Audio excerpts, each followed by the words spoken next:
Fala galera, tudo bem com vocês? Eu espero que sim. Hoje nós temos uma novidade, né? Nós vamos estudar no meio da filosofia existencialista, a pensadora francesa, a filósofa, no meio de tantos homens, Simone de Beauvoir. Então, assim, na nossa videoaula de hoje, nós vamos dar continuidade à corrente existencialista a partir da percepção e da visão de uma pensadora, de uma mulher, de uma filósofa, que é a Simone de Beauvoir. Então, dentro da filosofia, no contexto histórico, nós podemos perceber a presença fortemente de homens, né? Os filósofos, desde a antiguidade até a modernidade. É aqui na idade contemporânea que surge a pensadora, a Simone de Beauvoir, que vai retratar de uma visão existencialista, tratando sobre teorias feministas, né, entendendo a compreensão de condição humana, visando a condição da mulher. Simone, nós vamos compreender um pouquinho da sua biografia. Quem era ela? A Simone de Beauvoir, ela nasceu em Paris, na França, em 9 de janeiro de 1908. Ela foi uma escritora, uma intelectual, uma filósofa existencialista, uma ativista política e uma feminista. Um dos maiores clássicos, né, da teoria dela, do feminismo moderno, é conhecido como o segundo sexo. E a frase mais conhecida dela é: ninguém nasce mulher, torna-se mulher. Durante a infância da Simone e a sua adolescência, ela estudou em instituições católicas. E mesmo assim, né, a família dela tinha valores católicos e ela teve essa presença firmemente em escolas e instituições católicas. Ela mesmo assim optou pelo ateísmo, né, a crença de que não existe um Deus. E aí, na concepção dela, na visão dela, era mais fácil imaginar um mundo sem o Criador do que um Criador carregado com todas as contradições que existem nesse mundo. Beauvoir foi estudante de matemática, de literatura e também estudante de filosofia na Universidade de Sorbonne, na França. Foi lá que ela conheceu o Sartre, que foi o seu parceiro e companheiro, né? O Sartre, ele é um existencialista, um dos principais teóricos do existencialismo. E foi com ele que ela teve um relacionamento que durou cerca de 50 anos, grande parte da vida dos dois. Dizem que esse relacionamento era um relacionamento aberto, né? Outra curiosidade é que durante a ocupação nazista na Europa, que se expandiu para a França, ela fugiu do país e só retornou no final da guerra. Ela escreveu um clássico, né, do movimento feminista, que é conhecido como o segundo sexo. E ela veio a falecer, né, vítima de pneumonia, aos 78 anos de idade, em abril de 1986. Simone também teve grande influência no campo do feminismo e pela luta, né, na igualdade de gênero, e a sua teoria existencialista coloca a pauta na liberdade como principal característica. A obra O Segundo Sexo é um dos maiores clássicos do movimento feminista, certo? E é uma obra dividida em 2 volumes. O primeiro volume ele vai abordar sobre a vivência da mulher e o segundo volume vai falar sobre a experiência feminina. A Beauvoir ela vai colocar nessa obra, né, dividida em 2 volumes, sobre a construção, né, da essência, da experiência feminina ao longo do tempo.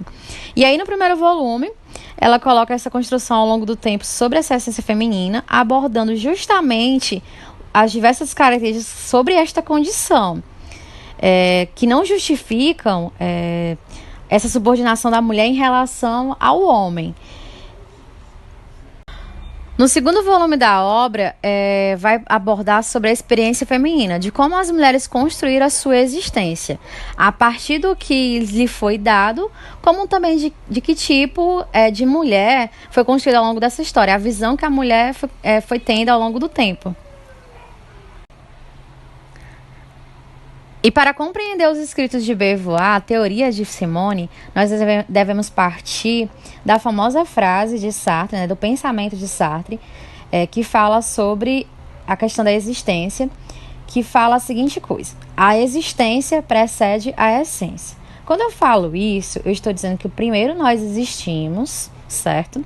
E conforme nós vamos produzindo, nós vamos construindo a nossa existência, é que se forma a nossa essência. Então, primeiro eu existo para depois termos, a essência. Seria no sentido de quê? Que, portanto, o homem ele se cria o tempo todo. Ele vai se criar o tempo todo, porque ele existe primeiro. E aí ele vai se construindo quem ele é, como ele é, né, ao longo da sua existência, e está se criando o tempo todo, para depois ele ter a sua essência, para dizer quem ele é no mundo. Então, para Sartre, o homem ele era livre para se criar. Livre no sentido de quê? Que não tinha nada que determinasse, que era pré-determinado antes. Era o homem que se produzia. E daí vinha uma questão, que é justamente a questão da angústia da liberdade. E partindo dessa angústia da liberdade em Sartre, ele coloca a visão de que o homem ele está condenado a ser livre. E por ele construir o seu caminho e ele não saber o que ele vai seguir, que caminho ele vai seguir, ele coloca essa noção, essa ideia de angústia que o ser humano ele tem. E a partir daí que a Simone, né, ela vai começar a falar sobre a condição, porque o Sartre ele coloca aqui a condição humana, como o ser humano ele está se vendo no mundo, né, a questão da sua liberdade. E a partir disso aqui Simone de Beauvoir vai falar sobre a condição feminina. Partindo dessa compreensão de condição humana, nós devemos compreender que o ser humano ele é um ser condicionado.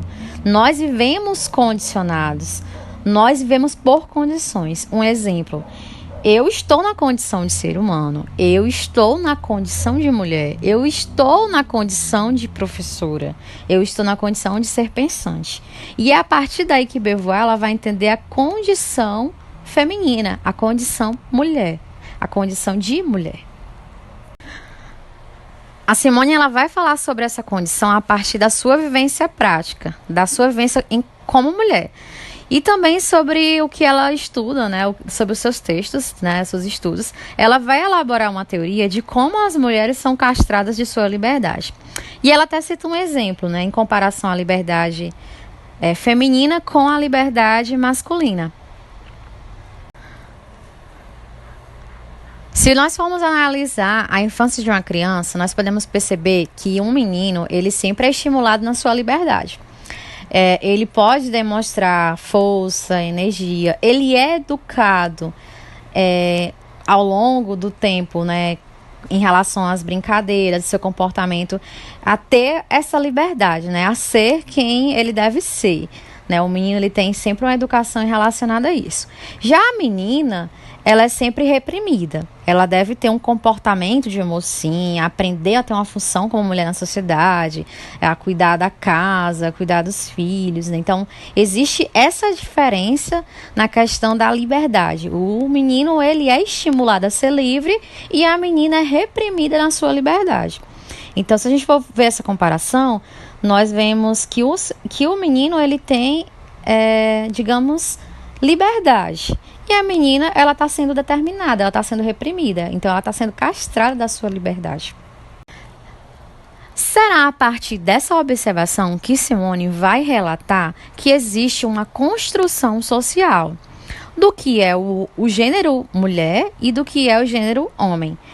Mas não no sentido de relatar sobre o sentido de sexo biologicamente, não. Mas no sentido de como estes gêneros, né, esses gêneros na construção social, eles são desenvolvidos na nossa sociedade. Então, para ela, a mulher ela vai ser colocada no segundo plano, ela vai ser deixada de lado. É como se comparasse a um segundo sexo. Portanto, existe uma construção social, né, uma percepção da mulher no decorrer do tempo. A mulher que é educada desde a sua infância, né, para cuidar da casa, cuidar dos filhos, né, e assim, isso para a Simone não é uma coisa natural, é uma coisa que foi construída. Desde pequenas meninas, elas são educadas para isso, elas são reprimidas, elas são digamos, castradas da sua liberdade, no sentido de que elas vão crescendo, né, sabendo que são educadas para isso, de serem donas de lar, cuidar dos filhos. E à medida que elas vão crescendo, a sociedade também continua com esse estímulo, através, por exemplo, das propagandas, né, por meio do poder midiático. A mídia ela coloca muito esse reforço da ideia de que as mulheres ela têm esse papel na sociedade. E aí, para finalizar, nós temos esse trecho da obra O Segundo Sexo, que diz a seguinte coisa: ninguém nasce mulher, torna-se mulher. Nenhum destino biológico, psíquico, econômico define a forma que a fêmea humana assume no seio da sociedade. É o conjunto da civilização que elabora esse produto intermediário entre o macho e o castrado que qualifica o feminino. Nesse sentido, que a Simone ela quis colocar, é que justamente a mulher, ela é entendida por mulher no sentido de, com o passar do tempo, é uma coisa que foi construída, que foi imposta na sociedade. É uma coisa que não é natural biologicamente. É uma coisa que a mulher ela foi moldada, né? Ela foi castrada, ela foi reprimida desde a sua infância. Ao longo da sua vida, a mulher ela tem essa visão na sociedade. E aí nós podemos perceber até mesmo a comparação em relação aos sexos, que, por exemplo, um homem dirigindo é uma coisa que ninguém critica, que ninguém tem preconceito. Mas se vocês forem ver uma mulher no volante, existe alguém sempre com aquela piadinha, né? Mulher no volante, um perigo constante. Ah, só podia ser mulher dirigindo e tal.